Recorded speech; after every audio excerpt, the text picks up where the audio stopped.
People have often asked me, do you have to be dead in order to have an estate sale? And that just always makes me chuckle. No, anybody that has a property that needs liquidating, no matter what the circumstances are, if we can assist, we will. But if there's a home that has enough content, we're a great option because we'll liquidate everything in 10 days. Hey, everybody, and welcome back to another episode of Trust This, the podcast for real estate investors and others in Florida who are interested in asset protection as well as estate planning and what to do to pass on your wealth and stuff, which is what we're going to talk about today properly. Today, I've got Marlies Bredel in the studio virtually. Marlise is the founder and owner of Orlando Estate Sales Ladies. Great name. I love it. It is a full-service estate sale company that helps families and individuals liquidate household contents quickly and professionally. She's been an entrepreneur for 30 years and built her business after a major setback during the 2008 recession that I think we all went through. She turned that experience into a successful service-driven company. Her team manages estate sales for a wide range of situations, including downsizing, relocations, assisted living transitions, and estates after a loss, focusing on organization, compassion, and efficiency. Marlise is widely recognized for her honest guidance about market value, her ability to navigate sensitive family dynamics, and her commitment to clearing homes efficiently, often within 10 days, amazingly enough, while maximizing the results for clients. Marlise, welcome to Trust This today. How are you doing? I'm doing awesome, Joe. Thank you for that intro. I'm impressed. I hire myself after that. We try to give everybody a good pump here. If I'm not pumping myself, I'm pumping somebody else. I'm so sure. Well, thank you. I really liked it. What got you into estate sales? What got you interested in that? Got you started? Kicked you off? Well, as your intro so kindly said, I got into the business really through default. I had owned an art gallery at Universal Studios at the Portofino and loved it. I purchased that in 2007. And as you can imagine, at the end of 2008, nobody was buying art. So in 2000, I managed to keep it open until 2010. And in the interim, a friend of mine took me to my first estate sale. And you just know when you are in the zone and something is meant for you, just like you being an attorney. There was probably a time where you just knew this was your passion. The minute I entered the home, I went, oh my God, really? I just felt at home. I felt at ease. I felt I could do this. It just really, really struck me. And I just kind of brushed it off and didn't give it much more thought, not knowing anything about the industry. And then I closed the gallery in 2010. Now, what am I going to do with myself? So I happened to look on a website where you can buy and sell businesses. And I saw a little ad for $3,000, somebody will teach you how to start your own estate sale. So now rewinding 10 years later, there's nothing to fear but fear itself. So I put that aside, became certified to the National Estate Sale Liquidators, bought a truck, hired my first girl, and I love it. I've been doing it now for 10 years. Wow. How many people are you up to now? Well, on any given time, up to 12, 15. A lot of my people are part-time, because we never know from week to week if we're going to have a hoarder's house, just what we're going to encounter. So we certainly don't want to pass by someone that we could assist, from lack of having enough staff. So I have 5 full-time, but the rest are all part-time as needed. What's your process if somebody calls you? What's the first thing you do, and how do you, and then take us through the whole process? Sure. When somebody calls me, most people have never had to liquidate the content of their home. It's their first time. They're scared. If they're transitioning, they're scared. Nobody wants to leave their home. Or if a family member people have often asked me, do you have to be dead in order to have an estate sale? And that just always makes me chuckle. No, anybody that has a property that needs liquidating, no matter what the circumstances are, if we can assist, we will. But if there's a home that has enough content, we're a great option because we'll liquidate everything in 10 days. As you mentioned in the intro, our team comes in, we sort, we organize, we start purging through the setup, and then we typically conduct the sale for 2 days.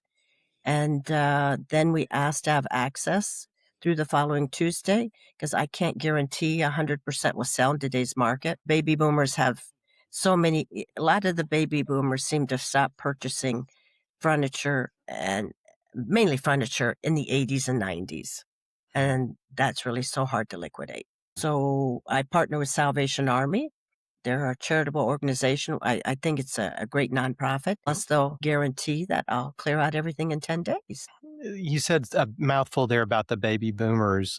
I remember my great grandmother when I was a child. I mean, I'm 55 now, but I was a child and we had this thing sitting on our table. It was a plastic fruit tower. And I always asked my mom, I said, what is that? And she said, oh, grandma gave us that because she's going to die soon. My grandmother was in her 50s. She ended up living to be 101, but Oh my gosh. yeah, she was deassessing in her 50s and giving things away. My grandmother did the same thing. She gave lots of things away well before she downsized her home. And then before she was gone, she gave a lot of things away. She always gave it away with the caveat of, oh, but if you ever don't want it, give it back to me. And I just know a lot of people, and my mom, her favorite saying is, when we're gone, just torch the house. Well, you'll never get rid of all this stuff that we have here. Just burn it down, because their basement is also full of my grandparents' stuff that was, just stuck with them. Sure. What's some advice that you would give to people? Number one, on how to deassess without ticking off other family members. Number one. But also just trying to, maybe they're downsizing or they are going into an assisted living facility, because that's what I'm Mhm. seeing right now. A lot of people are like, I'm tired of this 2-story big house. I want to downsize to a Sure. 1-story townhome or whatever. What's some advice you would give to those folks? In regards to what to purge before they do an estate sale? What Yeah, that would be a good start. Yeah. What's not going to okay. sell? Yeah. Oh, what's that? Well, the thing of it is we try to sell everything. So if you came to me and your mother was ready to transition, I always try to come from the aspect as if I'm a family member and I happen to be in the estate sale business. That might help the sting a little bit if I have to be honest. Nobody likes it, but I just feel it's my job to be honest with people when I go through in a house to do an assessment. But the beauty of it is we ask you to not remove or get rid of anything. Oh, If you're transitioning, if your mother has to move to assisted living or move in with family, you literally just take what you want, clothes, a bed, whatever. Or some people take absolutely nothing. If they go live with family members, it's mhm. our job to make their life easy because it's a hard situation. So the business model that I've made up, it's seamless. And so it takes that stress away. You just take what you want, leave everything else behind, leave it up to us. Okay. I know, and I've had some friends who have retired and they're ready to move overseas, but they hang around. They stick around because they go, well, I've got this political button collection that I have to stay behind to sell. I have a stamp collection, or I have Beanie Babies. I have precious moments that I Yeah. must stay behind uh, to liquidate myself. I can't leave this to anybody. Do you have do you run into collectors who are, and how do you handle the collectors of those types of things? How do we handle the collectors as far as now the items that you mentioned in today's when I'm on when when I do an assessment of a property and we're walking around and, oh, my china, my babies, my precious moments. What else did you mention? All the all the things that there's no market for anymore, Right. Right. right? Baseball card collection. That's a big one. Well, baseball cards, if they're from the '50s, they Mhm. still have some value, but, Ah, the '90s, anything up there really have no value at all. So, it's my job to be honest. I mean, we post pictures 4 days a week of most of the items. We give highlights of everything we're selling. mhm, And we do keep collectors of certain, like Yardrell. They're not as popular as they used to be. Lalique, any of that. But I do have people that still purchase them since I have such a large follow. But mhm, first thing I learned in this industry when a homeowner asked me, what do you think the value or the resale value of my Lalique is or my precious moments? It's fair market value. What is that? What a willing buyer's willing to give us.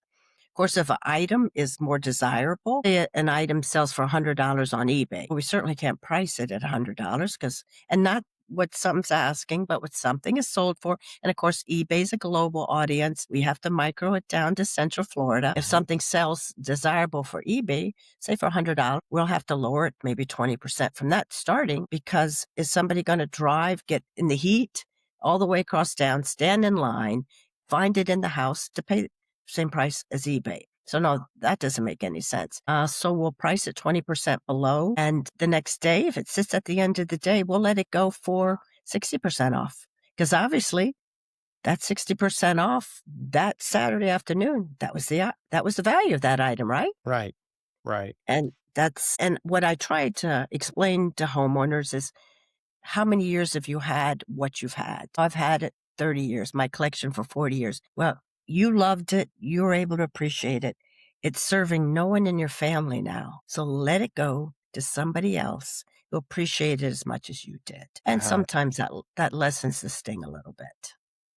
Do you, so you go in, you meet with the homeowner, you assess what they have, and then what's the next step after you've sort of assessed and given them an idea of, here's some values of some of these things. Mhm. What's the next step after that? Well, when I go into a home and do an assessment, I try to look around to see that there's at least $6,000 to $7,000 worth of merchandise to sell. And I never really focus on, I've always learned never answer an unasked question. I'll just make my evaluation, take some notes. And if I feel there's enough sellable merchandise to help them, then I just sit down with them and explain to them, yes, I'd be happy to assist you. This is, the dates, the plan. Are you going to be living in the house? Because that's a whole different question than if an heir just inherits a house. But I really don't go around and discuss the various values, because you know how that is. If I say, oh, I think this is valued at $100, if I say something is valued between $70 and $80, they're always going to remember the higher number, right? Right. So I don't want to back myself in the corner, and I don't want to give expectations that aren't reasonable. So I really don't give any assessments of the values. So when do you go in and, number one, do you typically have the homeowner there during the sales if they're maybe just downsizing? Oh, no. No. No, a lot of estate sale companies do not want to work with homeowners that are living in the homes at all. But I Yeah. understand financially, not everybody can move out of their house prior to closing. Yes. So I'll work with you. We don't mind that you're there the days of the setup, as long as you don't interfere or influence pricing, Mm. because it's not going to serve either of us. If you say to one of my staff, oh my God, I can't believe you priced that at blah, blah, blah. Mhm. Well, then they're going to be in their head and want to satisfy our customer, and it won't, everything will sit if it's overpriced. Right. Um, so we don't do that, and we just explain the process, and we ask them when we're there on that Monday. We usually start on Monday for them to have everything packed up that they plan to keep. So they can either have it in a pod, they could have it in a storage unit, and if they plan to keep things in one room, then they just place everything they plan to keep in that one room, and we know we have access to the rest of the house. We just ask that they're not there at the days of the sale, and So that then usually you is fine. Yeah, so then your team goes in, you put little price tags on everything that's gonna sell? To have a price. Wow. That's a lot of work, I'm sure, just Yeah, getting that's that done. probably the hardest part of our job is pricing, because every week it's different merchandise. Yeah, But we yeah. have access to websites that really help us figure out the value of things, and, with all the apps that are now, it's really helped us through that process. Well, and also, just your experience, just you've Sure, seen what sells and for sure. what it goes for. Mhm. That's the big thing I always tell people. It's like, this is why you don't just use AI for everything. You actually go to human True. beings with experience who can tell you these Sure, things. sure. So you all handle the sale, and it just runs from day to day. For how many days do you normally run a sale? Typically just 2, Friday and Saturday. Mhm. If it's a home with extensive amount of merchandise, we may run it for 3, Wow. Thursday, Friday, and Saturday. But Wow. usually 8:30 to 2 p.m., Friday and Saturday. And Saturday afternoon, as I said, Salvation Army is scheduled for the afternoon. And the only thing that would be left Saturday at 2 p.m. would be any deliveries or pickups, which we schedule for the following Tuesday. So I know that you keep talking about the Salvation Army, and charitable giving back is big for your company as well as for you. Mhm. How does that fit into your mission for your company as well as for your life? How does that charity work for you? I think Salvation Army is a wonderful organization. I've been down to their program of Colonial. They have a 90-day program. They have a graduation. I don't know if all Salvation Armies operate like this, but this is all men. And they have photographs when they first arrive. And then 90 days later, after going through the program, they have a little chapel with a graduation. And I'm really proud to be a part of that organization and to support them. But plus, they're a necessity for me to Mhm. be able to give my promise to our clients. And they're a very reliable partnership and one I have a lot of respect for. What do they do with the furniture and items that they get? Do they resell it or do they use it to help their clients furnish their homes and things like that? What do they use it for? Yeah, they have a thrift store, but also they have missions. They'll accept used mattresses and they take them and repurpose them and send them overseas for various things. Oh. Um, So yes, they sometimes they send clothes to various countries, which a lot of nonprofits don't do that. The cost I would think be astronomical, but they do it. Yeah. But the majority is through their large thrift store. Where is their thrift store in Central Party? I don't know where that Yeah, is. it's down off of Colonial Drive. I mean, I think it must be at least 7,000, 8,000 square feet, maybe more than that. But It's out yes, toward the fairgrounds, correct? correct. Yeah. Yeah, Hmm. okay, I remember it now. Okay, I pass Yeah. it. I go Yeah. eat out there sometimes, eat lunch out that way. Yeah. Yeah. Well, why was it important for you, that, the Orlando State Ladies be more than just about selling possessions, but also about creating that community impact? Why is that important to you? What do you mean as creating that community impact as far as utilizing Salvation Army? Yeah. Well, as I said, it's a great organization and I cherish it because without them, I couldn't do my job. Mhm. It would really be a challenge to accomplish what I promise.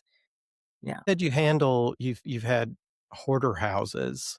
Mhm. Um, what what is one of probably the toughest, sales you had? What were some of the things that made it the toughest sale you ever had? Well, the toughest sell I've ever had was where a gentleman murdered his family, so that was a really challenging sale. I was bashed for actually conducting it, but I felt somebody had to do it and somebody had to help, the sister that was left with the burden of everything.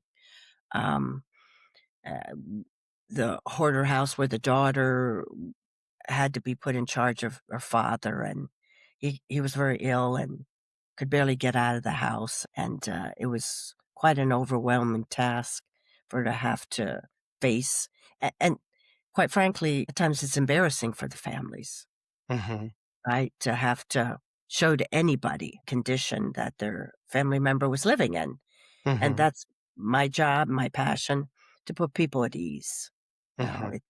It's challenging enough losing the father or having to have the family member move someplace else, and we understand, compassion, lead with compassion, and it makes a big difference. Do you have any words of advice for, let's say grandma is, thinking of downsizing and she's going, "Well, I really want to give some of this away to family and the rest of it I wanna sell, this I wanna keep." Do you have any advice for them on how to organize that in their mind, of what they would want to go ahead and pass now to their heirs versus waiting later, and what they, may wanna just go ahead and sell, let go? Do you have any advice for that? Well, it's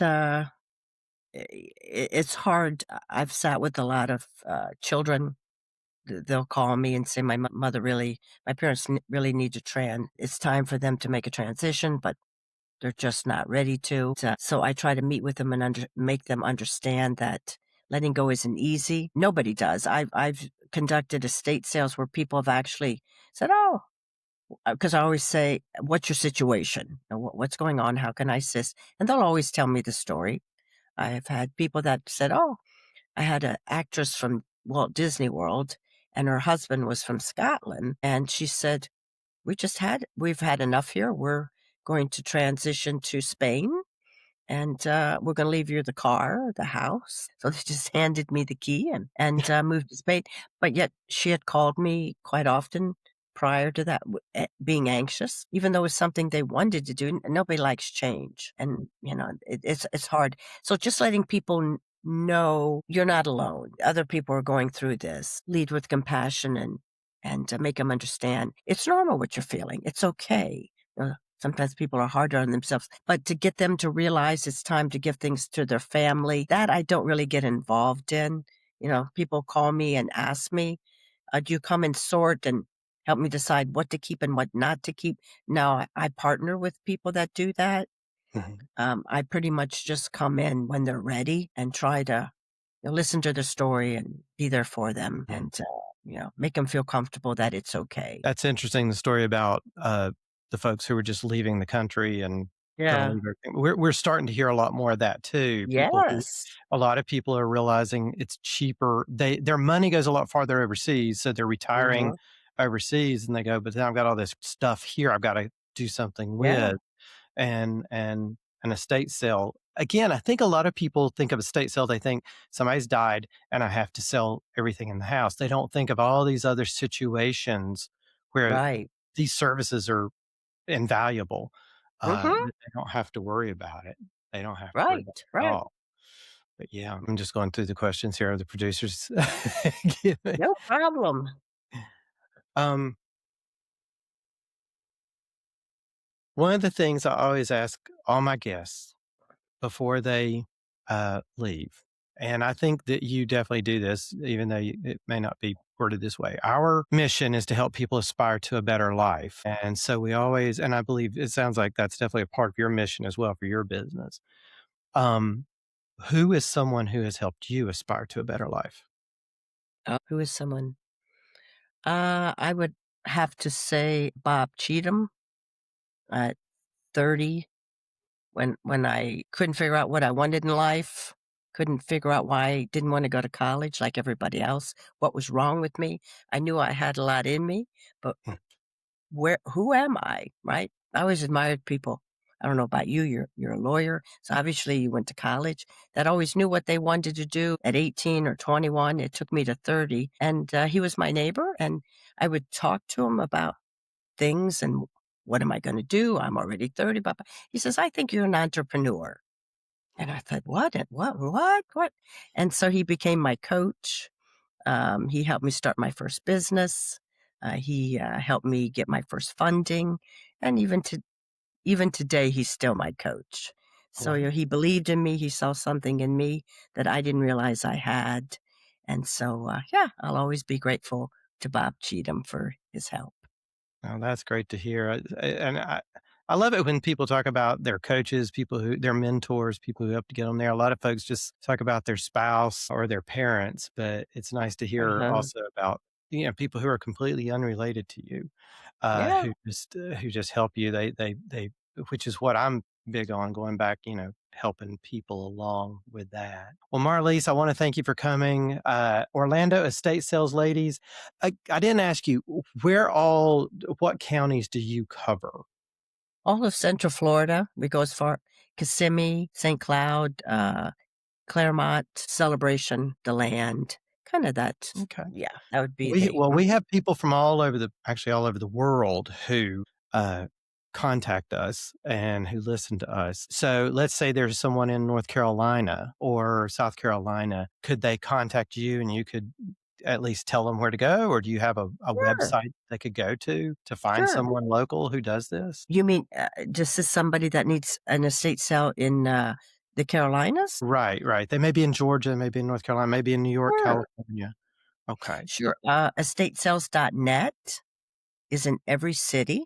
And I have even when somebody says, "How about New Smyrna Beach or Cocoa or Melbourne?" Statesales.net, you just Google it and put in the area that you're looking for an estate sale provider, and, quality providers will show up in that area. And then you just call them up and interview them. Wonderful, wonderful. Well, thanks for that information. We're also going to put that down in the show notes for today. Okay. We're going to put Orlando Estate Sales Ladies contact information down in the show notes. So if anybody needs an estate sale, again, it's not just for those situations that you think it's for. It can be for any time you need to get all the stuff gone and move on with your life. They're there for you. And Marlise, I want to thank you again for coming on today. I Our think it's been great for pleasure. our listeners.